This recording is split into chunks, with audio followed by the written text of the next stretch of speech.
Plaza Podcast.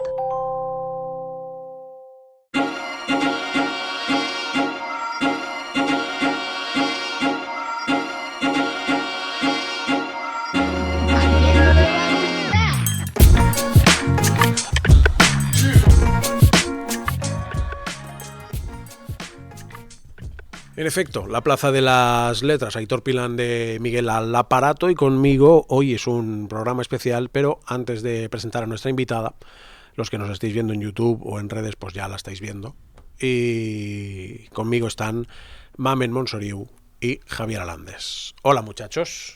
Estaba pensando yo que en esto del mundo del podcasting y YouTube hay poco espacio a la sorpresa, porque pretendes que la persona invitada, que viene con toda la ilusión, que nosotros recibimos con toda la ilusión, pero en la miniatura del podcast ya aparece. Entonces no vamos a hacer miniatura, no. O en el título del podcast o algo, entonces hay poco espacio. Es un spoiler continuo. Mamen, ¿qué tal? A no ser que alguien esté escuchando, de repente esto le salga con sugerencia, no mire la pantalla y de repente escuche que tenemos aquí a una de las grandes voces literarias del panorama narrativo actual. Antes de presentarla, permitidme agradecer a la Universidad de Virginia en Valencia, que nos permite hacer este programa en directo con 736 personas en el público. Aplauso para todas ellas.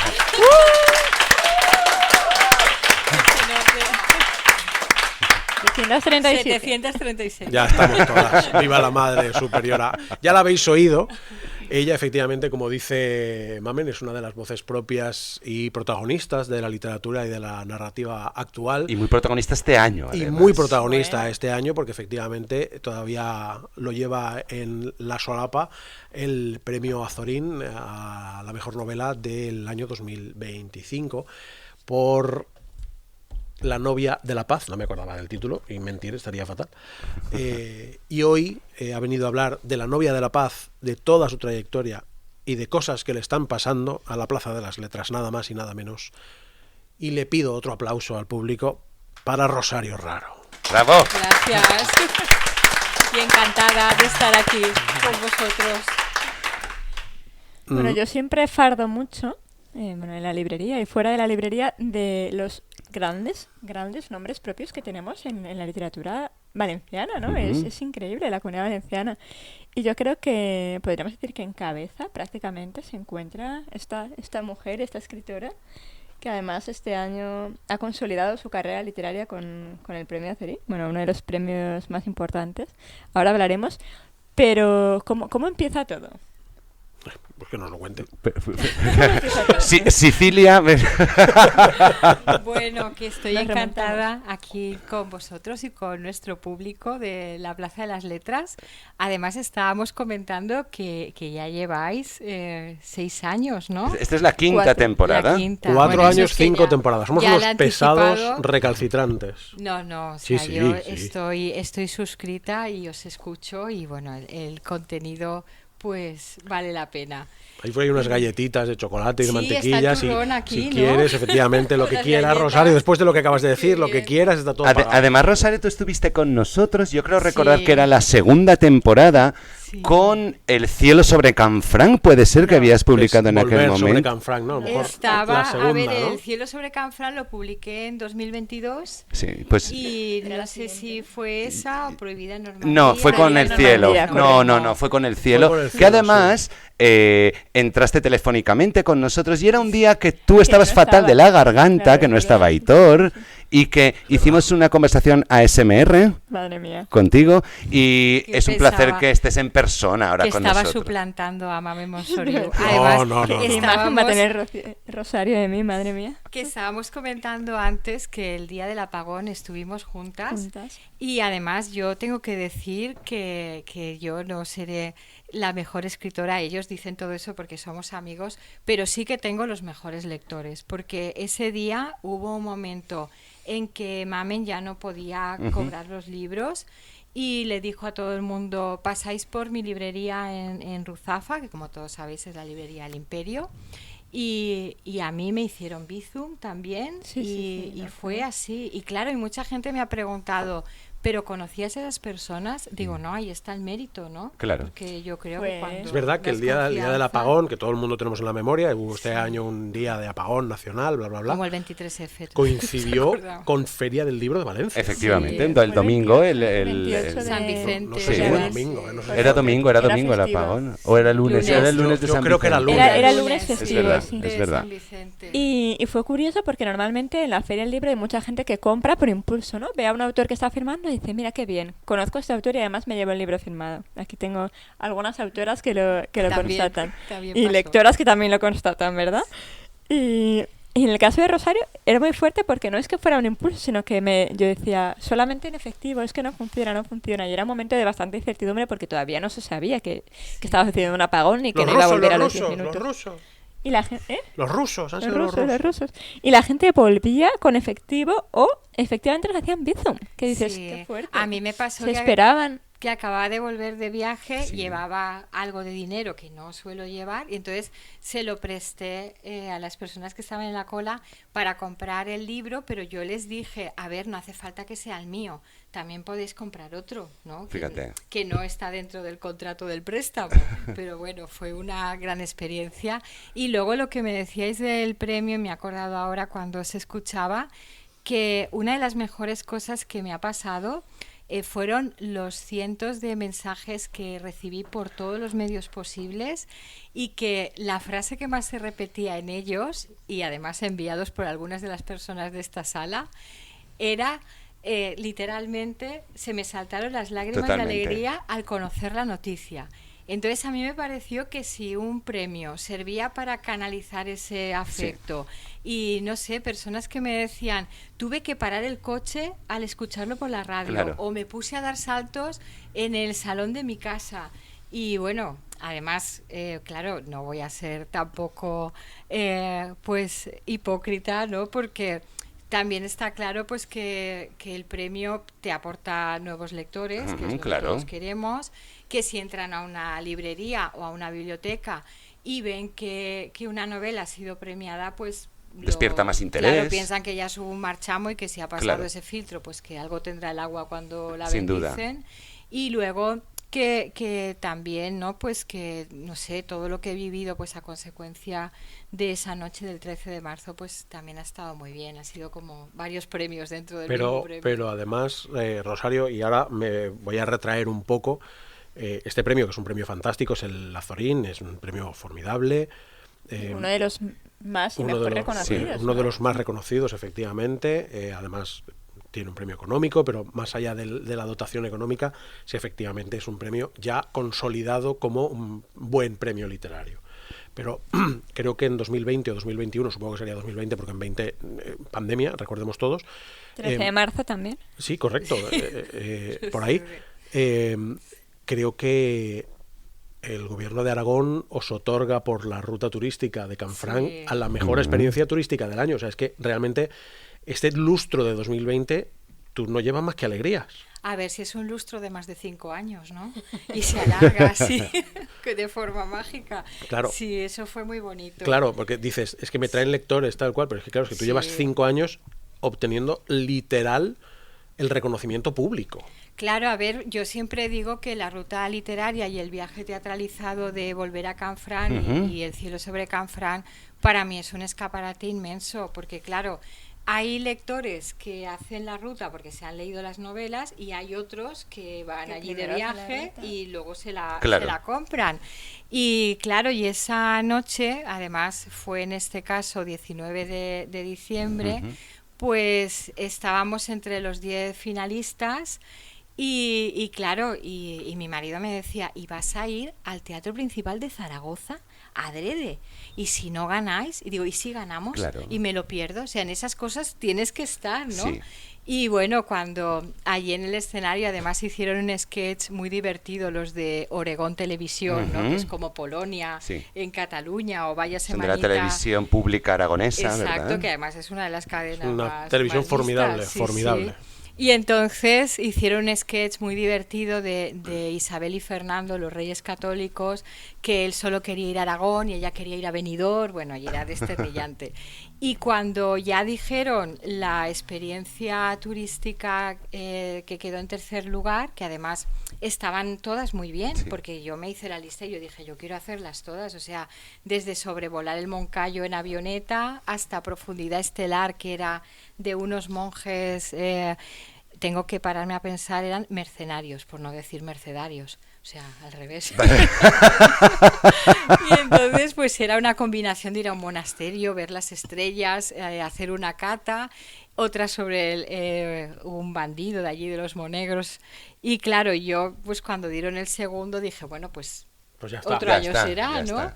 Y entonces resulta que cuando gritaron desde el escenario, volver a Canfranc, o sea, fue un poco como cuando Garci ganó.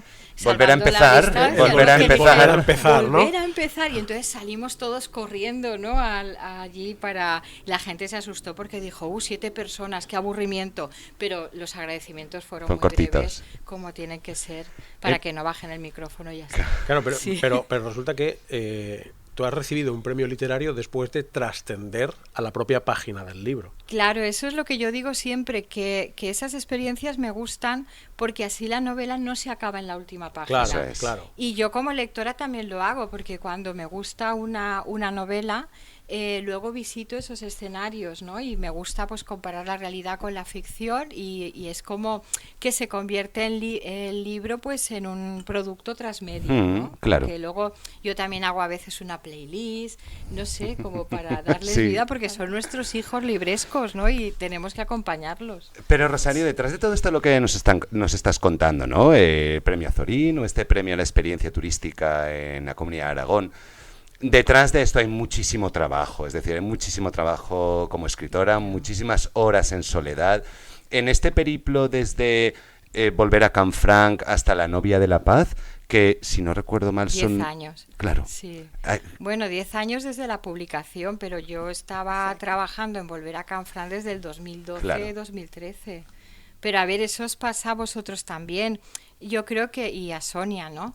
Sonia Valiente. Sonia Valiente, que la tenemos entre el público. Otra amiga del programa que está aquí, escritora de éxito. Del programa y de la vida, ¿no? Y de la tele. Me la tapan las cámaras. Sí, creo que quieren entrar, no pueden.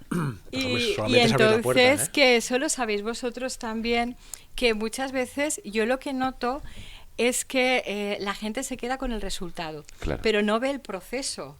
Porque, claro, yo llevo escribiendo desde que tenía 7, 8 años. Me acuerdo del primer premio literario que gané, que era un premio comarcal del Alto Palancia, y me dieron un sobre con un billete, que aquello era por el 83 o por ahí, que yo creo que era de 10.000 pesetas. ¡Ojo! Que 10.000 pesetas suena más, ¿no? Que si lo cambiamos... Que 60 euros. Más que 60 euros que se queda. Y estaba tan nerviosa que me acuerdo que me fui a ver a mi abuela, que estaba en casa de una amiga de Matilde, que era otra abuela para mí, y abrí el sobre y rasgué el billete. Y entonces ellas lo recompusieron allí. Un poco de celo o algo. Y me compré unos vaqueros, que ya os imagináis de qué marca eran, ¿no? Porque, claro, en esa época llevábamos Jesus, Union Pacific, pero queríamos, queríamos los Levi's. Los que valían 8.000 pesetas. Exacto. Los que valían 8.000. Y entonces, claro, pues eso, a consecuencia del premio Azorín, he pensado mucho, ¿no? En esos momentos y en esos inicios, y que yo pasé pues más de 30 años sin que me publicaran. Claro. Entonces esa travesía del desierto, eso es lo que no se ve, ¿no? Correcto. ¿Y cómo fue desde que tú escribes la novela hasta que te la publica una gran editorial? Porque esa es otra, ¿no? Nadie, no, muy poca gente tiene la suerte de que su primera novela se la publique una editorial con esa visibilidad. Bueno, aquí en esta sala hay 2 ejemplos con ese talento, Aquí en esta sala hay 2 ejemplos con ese talento. Hay 3 escritores en la mesa y 2, vuestra primera novela la publicó Planeta. Eso. No, yo no me estoy refiriendo, bueno, yo no, No, estoy hablando de ellas 2. De ellas 2 puede ser. Claro. La primera novela de Mamen es Espasa y la primera novela de Rosario es Planeta. Yo no tengo ese talento. Sí, Mamen lo cuenta como si fuera algo así ajeno a ella, ¿no? Cuando lo ha vivido en primera persona. Pero al final, ¿no? Dices, ostras, primer libro que escribes, ¿cómo fue ese proceso? A ver, yo había publicado un libro de relatos que se llamaba Desarmadas e Invencibles, bueno, se llama porque aún está ahí. Ese libro hice una presentación allá por 2011 o 2012 y la gente me dice, tantos años después, has hecho muchas presentaciones, pero como aquella ninguna. Y claro, y eso fue porque era un libro porque de invitaste relatos, a todos a vino. Exacto, es eso, tal cual. Y una amiga enóloga, Paola Correcher, me propuso maridar 5 relatos con 5 vinos. Qué y como bonito. sabéis, como el Bibliocafé era cafetería, tampoco claro. la olvidaría. Y entonces resulta que había publicado antes en coedición con una editorial de Sevilla La llave de Medusa, que era ficciones muy breves, pero yo sí que prefiero haberme dado a conocer al gran público con Volver a Canfrán, porque yo en Segorbe tengo una cómoda de color azul con un cajón lleno de cartas de rechazos, con la famosa frase... ¿Y las mantienes? Sí, la frase de no entra en nuestra línea editorial. Que eran cartas, no emails. Que eran cartas. Que por lo menos se tomaban la molestia de imprimirlas, pagar el sobre, sello, etcétera. Yo creo que como una editorial escuche esto, no van a querer publicar. Pero a ver, yo estoy muy agradecida a todas esas personas que me dijeron que no. Porque realmente lo que yo mandaba no eran novelas, eran engendros. Pero, o sea, os lo digo en confianza. Eran lo mejor que eras capaz de escribir en ese momento. Pero eran ejercicios de estilo, era para soltar mano. Claro. Entonces, claro, esas personas que claro, cuando recibes la carta te disgustas porque te frustra, ¿no? Claro. Pero con el tiempo piensas menos mal. Porque, claro, que la tengo yo allí pero escondida. Es que cometemos el error en todo. Se titulaba Ex. Y decía que el plural de ex es heces. O sea, y basada en hechos reales. O sea, imaginaos lo terrible que era. Porque de repente yo tengo mucha curiosidad. De repente la quiero leer. Claro, yo de repente tengo mucha curiosidad. Bueno, Santiago Postello nos contó que tiene una novela erótica inédita que presentó al premio La Sonrisa Vertical. Ah, mira. Y nos lo contó en el curso de verano, lo digo porque lo hizo público en el Palasier que hace todos los años. ¿Verdad? Que lo hacéis allí. En la Universidad Jaume I. Y claro, y de repente todos queríamos leer la novela erótica también, ¿no? Pero bueno, no era una forma de venderla porque estoy pensando en destruirla. Ahora que nos has contado también un poco esas anécdotas y estos inicios, realmente tu carrera como novelista, Rosario, ¿cuál dirías tú que es el hilo conductor de todas tus novelas? Es decir, ¿hay una temática en concreto, un tipo de personajes? ¿Cuál es el hilo conductor para ti? Pues mira, ahora me han propuesto precisamente ese tema para un congreso, ¿no? Decir, ¿qué obsesiones hay detrás, ¿no? de lo que escribimos? Porque, o sea, al menos yo creo que mis novelas son diferentes, ¿no? Entonces, cuando termino una, pienso, ahora voy a escribir algo que no tenga que ver con la anterior, pero inevitablemente, como tú dices, hay cargas de profundidad ahí que se repiten. Y sobre todo en mis 6 novelas hay una pregunta, ¿no? detrás que es, pues, ¿por qué con lo sofisticados que nos creemos, ¿no? y tanta tecnología que nos rodea, de repente irrumpe la barbarie de la guerra y estamos otra vez no en el mismo punto de la historia, sino peor, ¿no? Entonces, las 2 de Canfrán y Prohibida Normandía están ambientadas en la Segunda Guerra Mundial. La de Cuba, desaparecida en Siboney, pues también hay una guerra que no es la guerra hispano-estadounidense del más 98, conocida, sino claro. que es la anterior. Y incluso en La huella de una carta, que pasa en 1962 en Barcelona, que yo decía, en esta no hay nazis. Pues sí, al final, por una La cabra tira al monte, Rosario. La cabra tira al monte. Y es curioso, ¿no? O sea, aunque queramos, y por ejemplo, Prohibida en Normandía, claro. Cuando la iba a publicar, que la anuncié y mostré la portada y demás, la gente de broma me decía, ¿en esta no sale Canfrán? Y yo dije, pues sí que sale. Y sí claro, que decía, sale. Bueno, es que no hay manera de que se desligue de sus obsesiones. Sí. Y era porque la protagonista estaba documentado que cruzó el Pirineo a pie, pero la protagonista, no porque Marta Gellhorn, pero no porque el lugar. Y yo dije, pues en vez de cruzar por Andorra, Navarra o Cataluña me interesa. Exacto. Me interesa. Digo, por aquí ya me conozco las andadas y no se pierde. Y así Claro. les di una alegría a los lectores de las de Canfrán. Y entonces en La novia de la paz, perdón, ¿qué guerra nos encontramos? Pues en este caso es el telón de fondo, porque es la guerra de los Boers. Yo creo que es una guerra muy desconocida porque tuvo la particularidad de que dentro de las guerras coloniales se enfrentaron descendientes de europeos, que eran los descendientes de holandeses, que estaban en el sur de África, contra el Imperio Británico. Los ingleses, claro. Pero además, en este caso, y ahora me permitiréis que abra el melón de las guerras. Eso.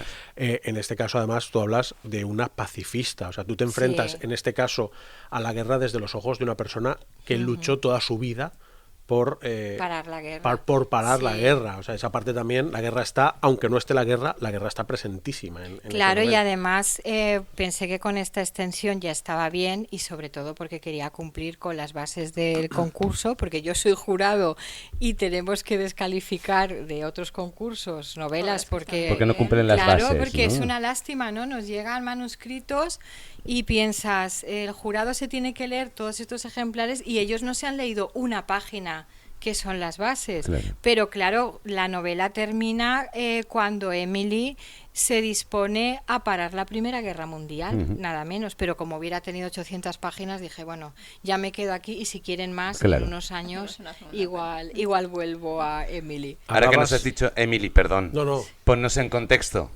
¿A qué Emily te refieres? Y es la protagonista de La novia de la paz. Es muy curioso lo que me pasó porque, claro, yo de esta mujer no sabía absolutamente nada. Si os digo su apellido, tampoco os va a sonar porque es Hobhouse, ¿no?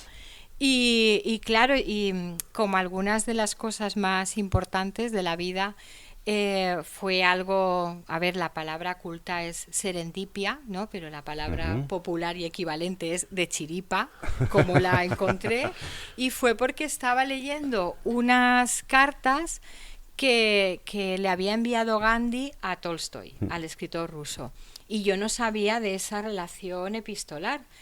Y claro, Gandhi tuvo toda una vida anterior en el sur de África, porque claro, la gente sobre todo lo asocia con la India, la imagen esta de los pósters, calvo, flaco, con la túnica blanca, pero el Gandhi anterior no tenía nada que ver. Era abogado. Porque era un abogado especializado en la firma de contratos mercantiles. La figura política de Gandhi, telita, ¿eh? Sí, telita, y sus claroscuros también tenía. Más oscuros que claros, ¿eh? Sí, más oscuros que claros. La relación con sus hijos era terrorífica, por ejemplo. Terrible. Y claro, y allí, la noche del premio, Juan Eslava Galán, que era el presidente del jurado, dijo que el Gandhi que aparece en La novia de la paz es un pijo inglés, porque además se hacía confeccionar los trajes a medida en las mejores sastrerías de Londres. Hablaba inglés con una dicción perfecta, o sea, nada que ver con la persona que luego conocimos, pero bueno, loable su labor allí. Y entonces, él quería que Tolstoy le hiciera caso, porque en ese momento el escritor ruso era una de las personas más famosas del mundo, pero famoso en el sentido de que tenía decenas de periodistas todos los días en la puerta de su casa, de la finca Yasnaya Poliana, como los famosos de ahora. Y entonces quería que se hiciera eco de la lucha que estaba llevando a cabo en el sur de África y la sacara en algún artículo o en algún ensayo, porque, claro, Tolstoy también tiene una faceta de líder espiritual, ¿no? Escribió El reino de Dios está en todos vosotros, pero a su mujer no le parecía demasiado bien esa faceta, porque quería que escribiera novelas, ganara dinero, porque claro, era conde, pero era una aristocracia muy venida a menos. Y en una de esas cartas hablaba de Emily Hobhouse, y claro, la situaba al nivel de Tolstoy, decía que había logrado encender la conciencia de millones de personas en varios países, que ella sola se había enfrentado al Imperio Británico, a todo esto en 1901, que claro, era algo bastante inverosímil. Y entonces empecé a buscar los diarios de ella, las cartas, y claro, me di cuenta de que era una personalidad enorme, pero que no solo la habían ninguneado, sino que pretendieron hacer como que nunca había existido, nada menos. Entonces, claro, una persona que en el sur de África tuvo un funeral que las crónicas de ese momento dijeron que era digno de una princesa. Habían ido 25.000 personas. Poca broma. Había una fila larguísima de niñas que se llamaban Emily en su honor. y en su pueblo, que ella odiaba profundamente por cosas que cuento en la novela, se llamaba Senif, en Cornualles, no salió ni una triste nota necrológica de una línea en la prensa local. Y claro, ahí pasaba algo. Entonces yo en la novela lo que quería contar es por qué. O sea, alguien es una de las personas más famosas del Imperio Británico y en cambio no se le conoce. Pero esa historia que nos estás contando y que la descubrimos a medida que vamos leyendo La novia de la paz, ¿tiene muchos paralelismos con la de Martha Gellhorn también? Sí. ¿Verdad? A ver, eso sí que fue una casualidad en el sentido de que yo esta novela estaba escribiéndola desde el 2018. Y seguramente La novia de la paz hubiera sido la novela que yo hubiera publicado en 2026 si no me hubiera presentado el premio, que lo aceleró todo. Claro, sí que es verdad que ahora seguramente hubiera venido aquí con Prohibida Normandía, sí, claro, ¿no? Que es como que ahora se han hecho como hermanas. Y fue muy curioso porque a pesar de que yo las estaba escribiendo en momentos distintos, sí que tienen puntos en común. Porque también Martha Gellhorn, las pocas personas que sabían quién era, me decían, la mujer de Hemingway. Claro. Y claro, y ella decía que era muy injusto que se había vivido 90 y tantos años solo por estar casada 4 años con él, se había convertido en una nota a pie de página y él la eclipsó por completo. Entonces no ha sido premeditado, pero bueno, ha coincidido. Hablabais antes de la guerra y permitidme una pregunta. ¿No es curioso que en tu caso, que efectivamente buscas ahondar sobre el desarrollo de la guerra y las historias paralelas que ocurren en esos dramas, pero no es curioso que haya tanta historia de guerra y tanta queja o tanta idolatría a la paz, cuando la paz históricamente ha sido una mañana? Claro, a ver, lo que pasa es que, como tú dices, ahora mismo hay 60 conflictos armados en el mundo. Entonces, a mí siempre me parece más épica la paz que la guerra, porque es más difícil de conseguir. Es mucho más difícil de conseguir y sobre todo de mantener. Claro. O sea, a lo largo de la historia, este es el periodo europeo más largo sin guerras.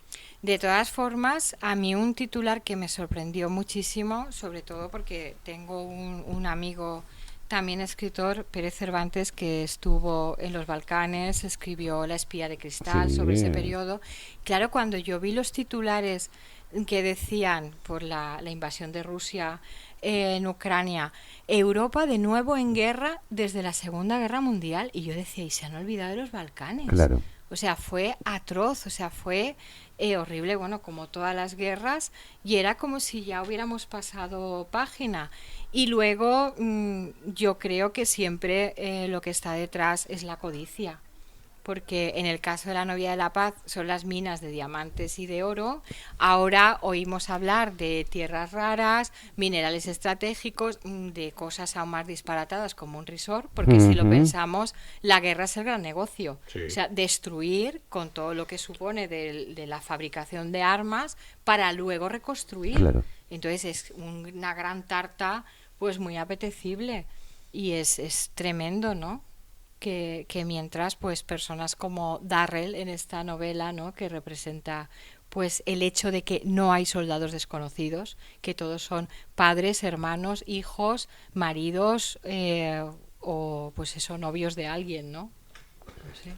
Volviendo a tu carrera como escritora, justo un poquito antes de ganar este premio, porque la vida es así de caprichosa, tú hiciste varios cambios en tu vida profesional. Dejaste las clases en la universidad, el club de lectura, y te centraste única y exclusivamente en la escritura, ¿no? Bueno, en la escritura y todo lo que rodea la escritura, como ya sabéis, la promoción, bueno, la documentación, todo esto. ¿Cómo fue ese cambio? ¿Por qué? A ver, esa fue mi gran apuesta. Yo llevaba 25 años siendo profesora de escritura creativa, simultaneándolo los últimos 6 con ser también profesora de lengua española en distintos grados, pues desde periodismo, historia, patrimonio. Porque tú además de todo esto eres doctora en filología hispánica. Sí. O sea, quiero decir, no estamos hablando de un currículum baladí. Gracias. No, es que bueno, yo siempre digo que soy doctora, pero no curo.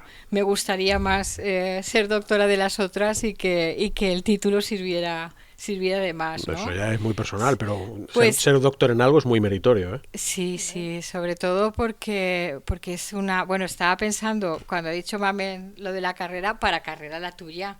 Bueno. Que ya me gustaría a mí correr como corre ella, pero bueno, lo mío solo es literario. En eso tienes razón, Sí. ¿eh? Mamen es una Y, liebre. no, es que Mamen es muy completa, o sea, es que, en fin.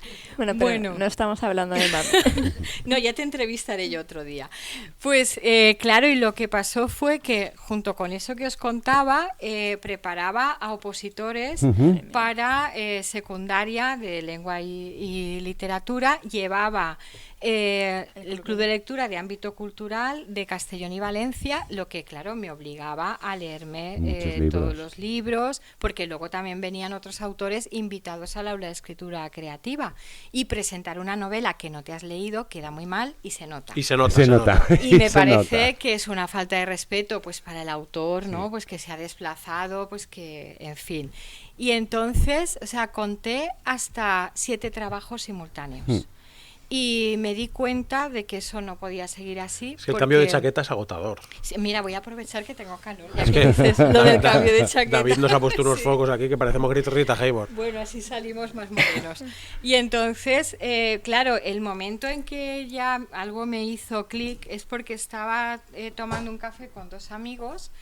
Agnès, que es la persona, Agnès Guyot, que me lleva los asuntos con las editoriales francesas y demás, y Leo Trillo, que es, lo digo de paso, es mi personaje de Monlume en Volver a Canfranc, porque me inspiré en él, y yo me di cuenta que les estaba contando todo esto y no se lo creían. Y que yo tenías dije, esa vorágine en tu vida. Que llevaba esas 7 cosas, Claro. con todo lo que suponían, porque claro, el aula de escritura creativa de la UGI es que dentro de sí misma eran muchísimos trabajos añadidos, ¿no? Desde la relación con las instituciones, mantener la web, corregir La cientos relación de con páginas, alumnos. los Con cada uno alumnos, de ellos, que claro. el último año ya fueron 80, y claro, y entonces yo vi que su inverosimilitud, como diciendo, no puede ser, era un aviso, ¿no? Y entonces, a ver, de alguna forma yo me di cuenta que me había pasado los últimos 25 años siendo una especie de ONG literaria también. Y que me había encargado, o sea, el 80% de mi tiempo estaba dedicado a los libros de los demás, a revisarlos, corregirlos, o sea, todo el proceso hasta que se publicaban, pero más. Luego los presentaba. Entonces, en el momento en el que decides que eso es así, ganas el Azorín.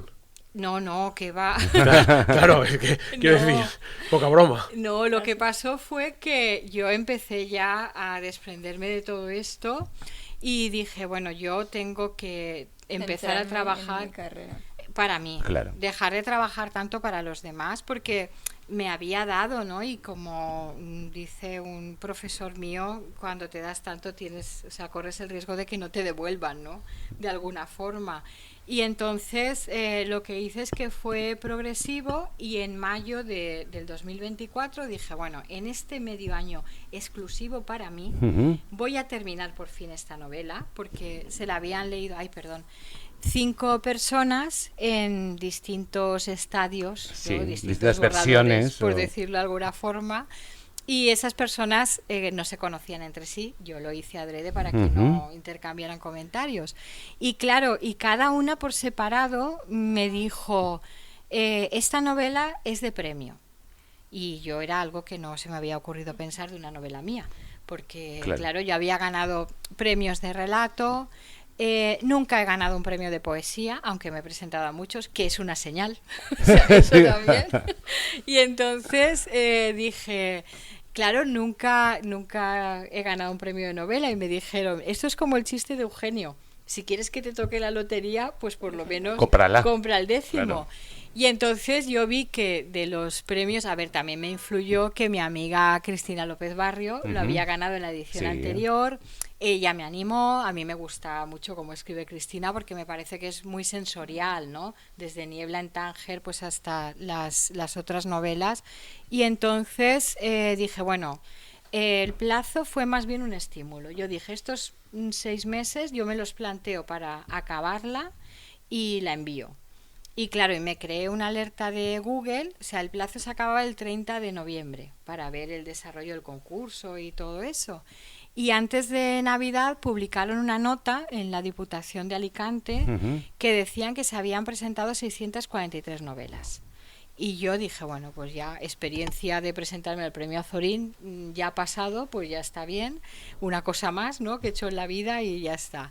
Y fue porque justo este año abrieron la participación por correo electrónico y eso supuso que llegaran un montón de manuscritos desde América, cosa que a mí me parece muy justa, que siempre tendría que ser así, porque yo en otros premios he visto carros de Mercadona llenos de manuscritos y me parece una barbaridad esto de que haya que enviar 3 copias papel, con lo caro que es y bueno, la tinta. Sí, no es sostenible, evidentemente. Si estamos hablando de sostenibilidad en estos tiempos, eso es para prácticas no hacer son algo así, sostenibles. claro.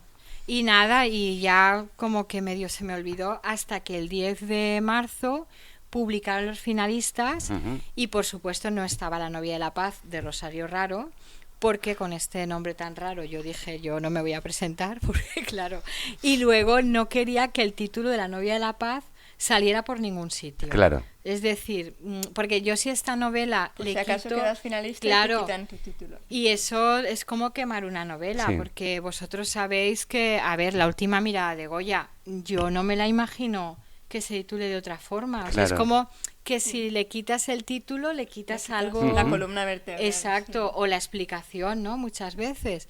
Y bueno, me presenté con el seudónimo de Kintsugi, que cuando llegué, bueno, todos sabréis lo que es, porque es el arte este milenario de rellenar oriental, las grietas, ¿no? Con oro, que consiste en que cuando se rompe un objeto de cerámica o de porcelana, las grietas se restauran con oro, y a mí me pareció una metáfora muy potente de lo que pasa con los personajes de La novia de la paz, que acaban valiendo más rotos que enteros, pero con los seres humanos nos también pasa igual, sí, ¿no? sí, nos pasa. Y entonces, por eso que os cuento, la mandé con el título de Cicatrices de oro.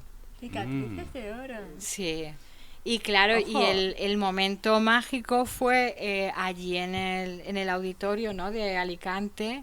¿Y cuántos días antes sabías que eras finalista? 3 días. ¿Solo 3 días antes? 3. Y tenía... Te hubiera pillado en Los Ángeles de vacaciones y tienes un hubiera drama. vuelto a nado. Sí, porque si ya me fui a Zaragoza sin saber nada. Y claro, y me acuerdo que no sé qué tenía ese día, que dije, es que me voy a Alicante. Y claro, así de repente, y yo tampoco quería contar. Claro, ¿a qué ibas? Además, si no hubiera ganado, no se lo hubiera dicho a nadie.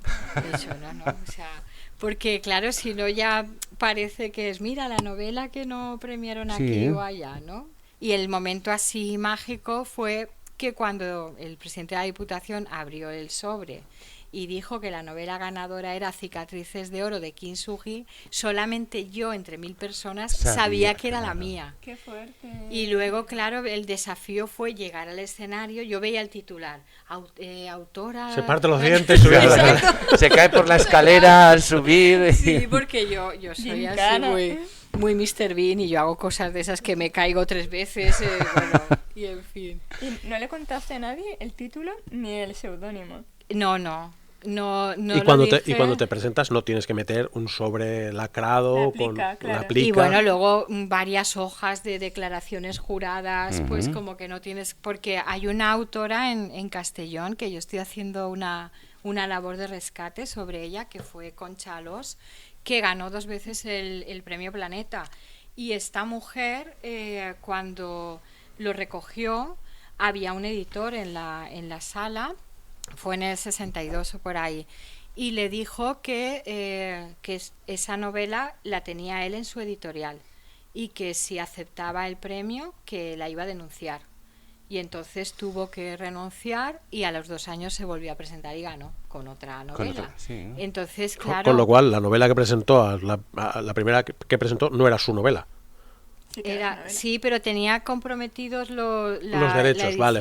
Claro. Vale, o sea, la había enviado ella misma. Claro, ella la había mandado, por lo que todos hemos hecho, la había mandado a una editorial, habrían tardado 6 años en contestarle, claro. Se olvidaría de aquello, pero en cuanto el otro escuchó que había ganado, pues menudo, y entonces... No te hago ni caso, pero cuando es premio, claro. pues no te dejo. Y cuando es premio no, porque ni siquiera la podía publicar. Claro, cuando veo que ya hay un interés real en esto, entonces la quiero.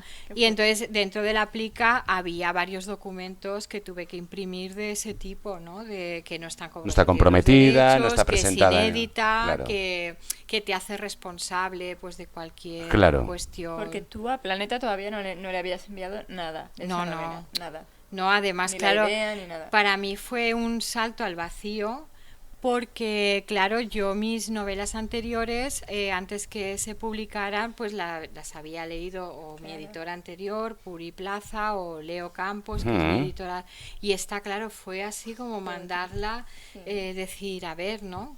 Y luego con la premura que se publicó también, porque yo les dije, es que con las otras novelas antes de Navidad ya estaba en la editorial. Claro. Esta salió en 5 semanas y me dijeron...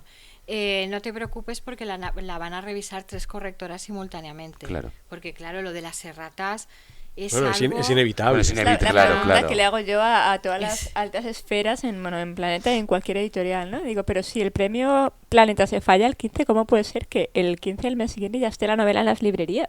Es que no da tiempo a corregirla, ¿no? Desde que tú la entregas, o sea, pasan 6 meses.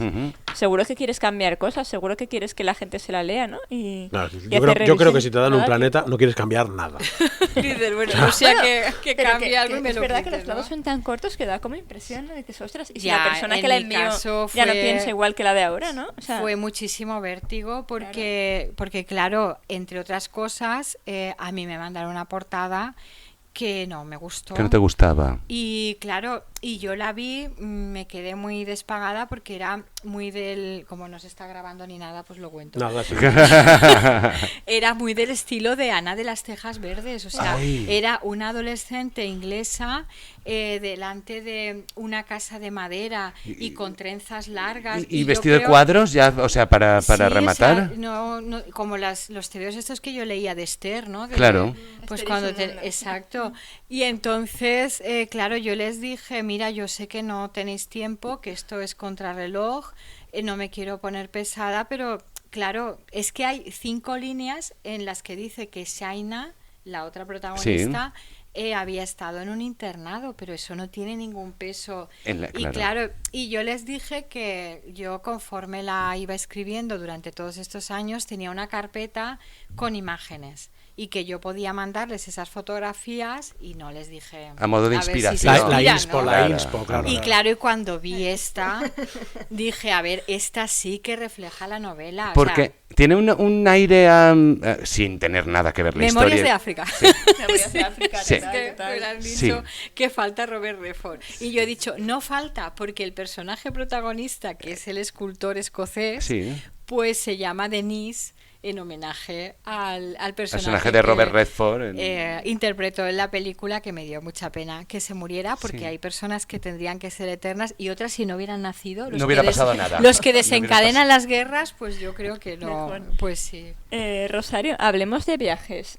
Tú, bueno, yo creo que Es la jefa. Es la jefa, es la absoluta. jefa absoluta. O sea, Es que es muy espontánea. Ella decide A cambiar. Y a tomar por saco todo. Rosario, cuéntame tus viajes. Pero la porque naturalidad me parece es un superimportante. valor. Claro, venga, ¿Quieres? dale. Escúchame, aquí tienes tus 2 primeros admiradores. Claro, si somos tus fans. Hablemos de viajes.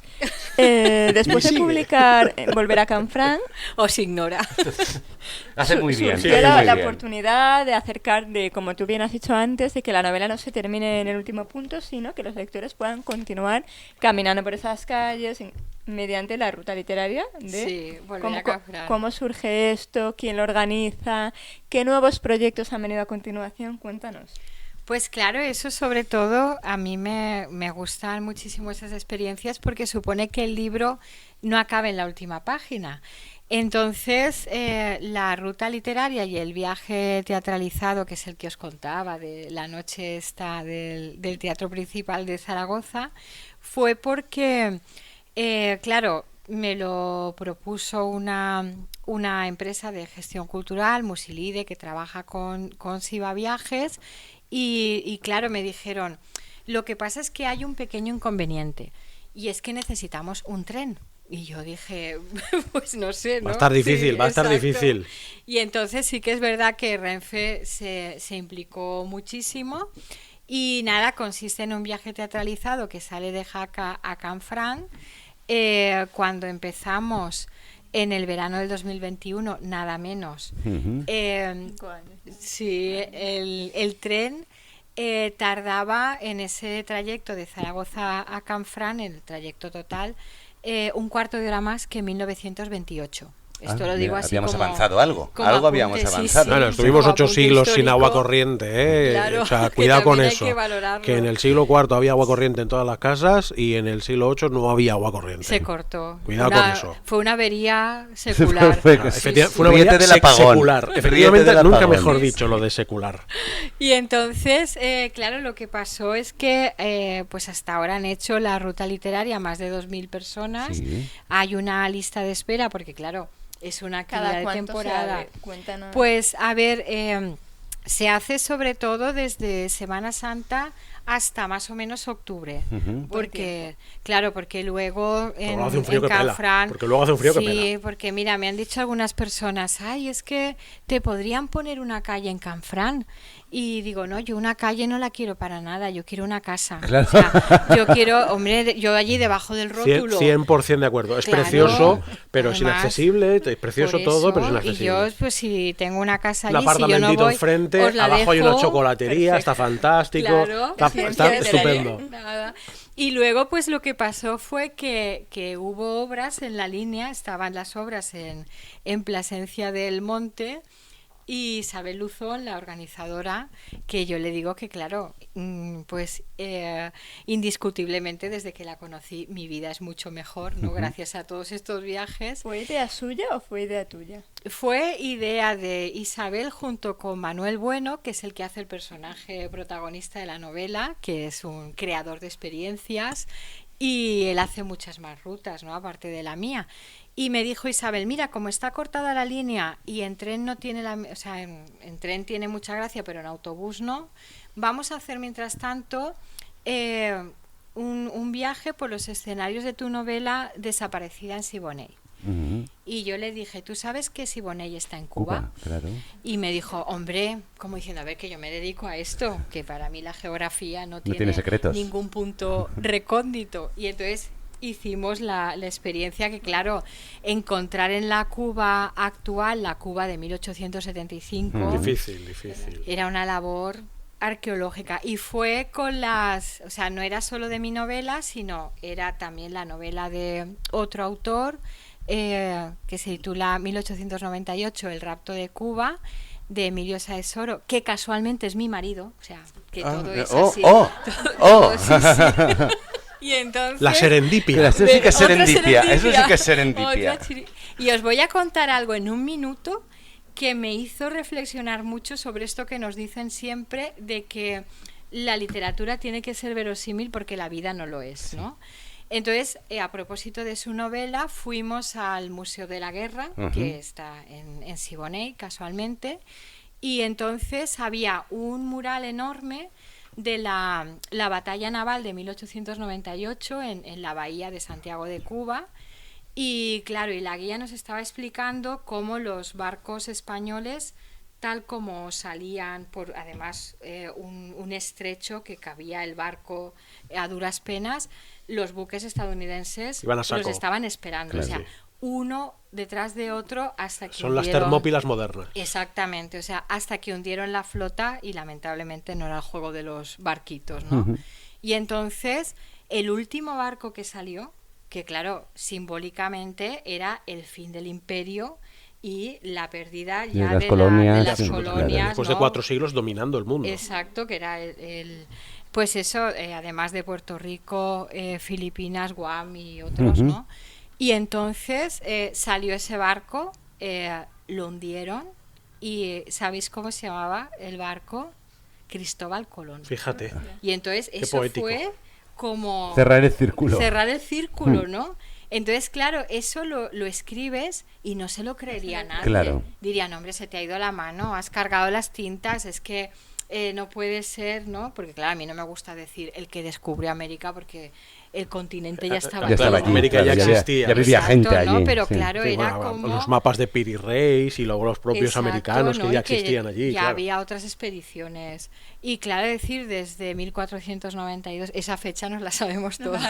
Sí, hasta 1898. O sea, claro. fue como el círculo perfecto. O sea, y bueno, pues esos viajes sirven para vivir experiencias así que te ponen la carne de gallina. Y ahora les estaba contando a ellos, y lo digo para poner los dientes Este programa largos. se emite en enero. Sí, sí, para que así, lo tengas claro, que tienes que contarlo en ha sido futuro. Un éxito. Ha sido un éxito. Bueno, como estamos en enero del 2026, eso ha sido un éxito siguiente rotundo. ¿Qué tal las Navidades, Rosario? ¿Todo muy bien? bien? ¿Sí? ¿De familia o bien? Con el peligro del turrón, porque yo como turrón desde finales de octubre hasta marzo. Ese es como el alcalde de Vigo, entonces. Sí, como... Las Navidades empiezan en septiembre, ¿no? Empiezan cuando él dice. Y bueno, en este caso es un taller de escritura en alta mar. Y entonces, pues vamos desde La Goulet, que está en Túnez, luego a Palermo, en Sicilia, Savona, Civitavecchia, en Italia, luego Marsella. Y claro, para no ser la cansina histórica, las actividades no tratan de mis novelas, sino que, por ejemplo, en Marsella, pues el protagonista es el conde de Montecristo. Hombre, claro, y visitando los Dantes. escenarios, y luego pues en cada país pues se elige actores una novela o una Claro. autora o un autor. Y los que vienen escriben muchísimo, escriben muy bien. Además, no sé por qué les da por escribir comedia, seguramente porque estamos muy a gusto y nos reímos Qué bien. muchísimo. Sí, y luego ya somos amigos para siempre, como la canción, después de una convivencia tan estrecha. ¿Cuánto dura el crucero? 8 días. 8 días. Y ¿Sirve yo para nunca... escribir? O sea, también como retiro. Sí, porque a ver, yo nunca había ido a un crucero, tampoco era una experiencia de estas, porque claro, si piensas en los vertidos, si piensas en un montón de cosas, pero claro, esto Tampoco de es la que... más sostenible del mundo. No, igual que lo de imprimir archivos de Word. Pero claro, esto de abrir los ojos cada día en una ciudad distinta y sales a la terraza del camarote y dices Marsella, ¿no? Al día siguiente estás... Y viajas en el hotel, no tienes Los que... cruceros ir- están mitificados, también. Bueno, luego dicen que hay gente que al precio que se están poniendo los alquileres viven en un crucero que es más barato. Sí, sí. Bueno, lo vamos a pensar. Sí. La última. No es una pregunta, es algo que quiero contaros a vosotros y al público que nos acompaña, a la audiencia que está escuchándonos.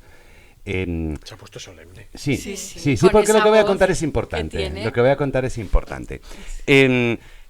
Yo tuve la oportunidad de conocer a Rosario. Pues yo ya había leído Volver a Canfranc antes de escribir ni una sola novela, yo. Y tuve la oportunidad de conocer a Rosario. Yo nada de eso. ¿Qué, perdón? Nada, tú sí. No había escrito nada, había leído Volver a Canfranc y luego, pues a medida que fui escribiendo, pues tuve la oportunidad de conocerla, pero a través de ese club de lectura de ámbito cultural, de un autor que presentaba, que es amigo, David Orange, y nos conocimos y demás. A partir de ese momento, Rosario, con tu permiso, yo me precio de ser tu amigo. Bueno, eso es recíproco. Soy un integrante del club de fans que tiene Javier Alandes, que es, bueno, cuando he dicho que venía esta tarde... Pues a partir de las ese momento... Salanders. Las Salanders. Bueno, a partir en vez de de ese Lisbeth momento... Salander... Vale, por favor, no me interrumpáis, dejadme contar mi historia. He descubierto en Rosario no solo una amiga, no solo una gran autora, sino de las personas que yo conozco en el mundo de la escritura, la más generosa. Hola, qué bonito. Bueno, tenemos más. De las que yo conozco. Gracias. De las que yo conozco. Es posible, lo dudo, que haya más, puede haber igual. Me da tos, Rosario siempre tiene una mano tendida hacia las personas que estamos comenzando, siempre recomienda nuestras obras a clubes de lectura, siempre nos embarca en el aula de escritura o en la nit del art de Castellón, y siempre es una persona que está dispuesta a echar una mano, a hacer que compañeras y compañeros se sientan escritores, que eso es muy importante, y por eso siento que eres la persona más generosa en el mundo de la escritura que yo conozco. Qué bonito, Así que muchísimas gracias, Rosario. Aplausos. A ver, eso fue exactamente, ¿no? Nos conocimos a través de David Orange, y claro, a ver, cuando lo tengo fácil, es que cuando me dicen, ¿y tú a quién traerías y a quién se lo dirías? Y no lo digo porque estén los tres delante, pero yo sé que decir, oye, pues que venga Mamen Monsoriu, Sonia Valiente, y Sonia me dijo, ay, Alcocebre, me hace ilusión porque veraneaba allí, no sé qué, pero a ver, es que es apostar sobre seguro. Yo os voy a contar ya para Pero terminar. muy rápido, que nos estamos pasando de tiempo. Yo un día dije, bueno, como soy autónoma, hoy me voy a tomar el día libre, era un lunes, y fue para terminar la novela de La última mirada de Goya, de Javier Alandes, porque no podía dejarla. Luego, con la primera y la segunda de Mamen, porque además la segunda está numerada. Entonces, claro, yo creo siempre mucho más que es más fructífera la colaboración que la competencia. Sin duda. Porque la competencia erosiona, desgasta, a mí no me parece nada estimulante y creo que colaborar suma. Pues eres una muestra de ello, muchas gracias. Pues gracias a vosotros. No vamos a mejorar esta ronda de cumplidos y por eso nos vamos a despedir. Rosario, esta es tu casa, ven cuando quieras. No te voy a preguntar en qué estás porque imagino que estás. Estoy con la novia aún.